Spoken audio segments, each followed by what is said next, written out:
Okay, I'm just about ready. Now, I got to put my thinking cap on. It was many years ago, 4 or 5 years ago, where I found a rat nest in this little bathroom downstairs.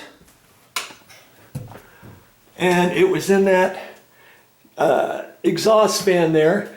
And I had to pull the plywood off the wall above that, which is underneath the house. And as I remember, when I looked through here, all of these joists in here were those TJIs with the metal framing that I was telling you. And I'm pretty sure they extended over this way because there's a floor above here.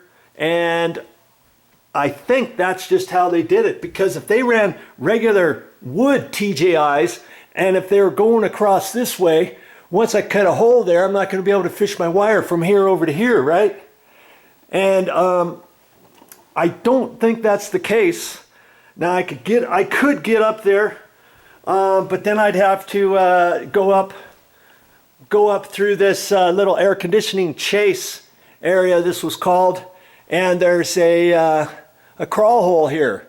But see, years ago, before they painted, they caulked it in, so I would have to score that and lift that up and then crawl up there and see. But I'm pretty sure I'm going to find that this entire area here are those TJIs with the metal gusset, because they go so far, because there's a floor above here and there's a floor all the way through here. So I believe, and there's no step down or anything, so I think this whole bottom floor has those. And either way, even if they don't, or if they do, and if I can't fish anything through there, I would have to crawl all the way across here and then on my belly and get up here and poke a hole into the junction box where the smoke alarm is. So for all of those reasons, I think I've decided I'm going to remove the smoke alarm and I'm going to remove the box. Once I remove the junction box above that smoke alarm, I should be able to shine a flashlight or my phone light, whatever, up there and see if I can't see what's going on there. And I think there's about 2 feet from here up to the bottom of the next floor. And I can check all that out. Worst case scenario, if there's wood TJI floor joist here, I'll be able to make a determination from there. Then I'm pretty much SOL, because if I want a fan here, I would have to poke holes up in the ceiling and fish a wire through there and all that kind of stuff. And it's going to make it really super difficult.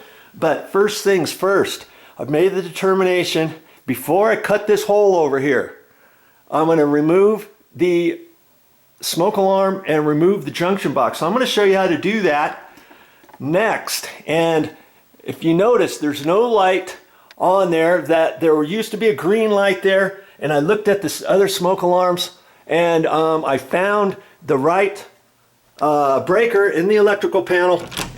And the funny thing is, lots of times the breaker's not going to tell you a whole lot. Now I made the determination it was this one down here.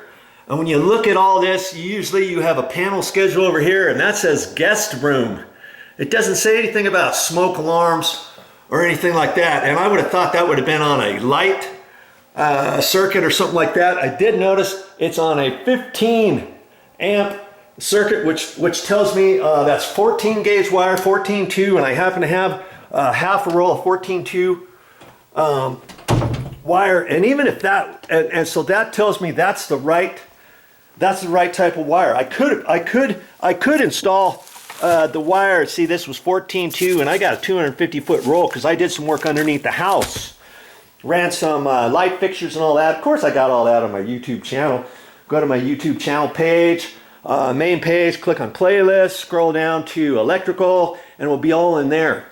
Okay, but even if this was a 20 amp circuit, if this was a 20 amp circuit, if it was on a 20 amp circuit, these smoke alarms, let's say, which generally it's not going to be, but let's say if it was, I could still run the 14 gauge wire over to a ceiling fan. Ceiling fans don't really take that much power. I read somewhere where the energy level is like turning a light bulb on. on a lamp.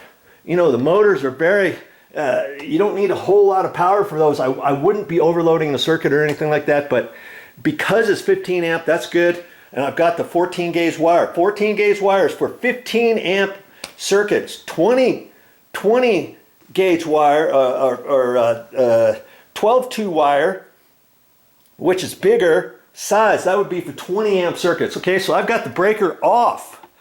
Okay, so now my next step is I'm going to remove that. Okay, step by step, we're going to get this thing done. If you notice, there's no light on there. That there used to be a green light there, and I looked at the other smoke alarms, and I found the right breaker in the electrical panel. And the funny thing is, lots of times the breaker's not going to tell you a whole lot.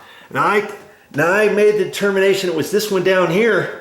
And when you look at all this, usually you have a panel schedule over here, and that says guest room.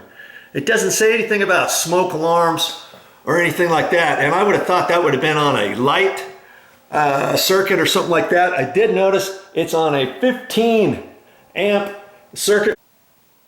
And usually, talking about getting things done, usually before I even start a project, I like to try to get all my stuff down here. I got my ladder here. I even brought my vacuum down here. I got my nail bag here, my knee pad here, my coffee, for goodness sake, down here. All my electrical stuff. I've got a drop. This is just an old crummy towel. I've got my back support brace on. I've got my goggles, my clear goggles on. I got my ear plugs in. I just use toilet paper, and I got my knee brace on. I mean, I'm ready to go. If I didn't have all that stuff, I'm not ready for my project, am I? Okay, so that's what I'm going to do next. I know the power's off for this thing. Okay, so now, because the power's off, hey, you don't have to worry. You don't have to be an electrical guru to get this stuff figured out. Okay, and I think I'm going to set you up back here. I'm going to try to stay out of your way as best I can.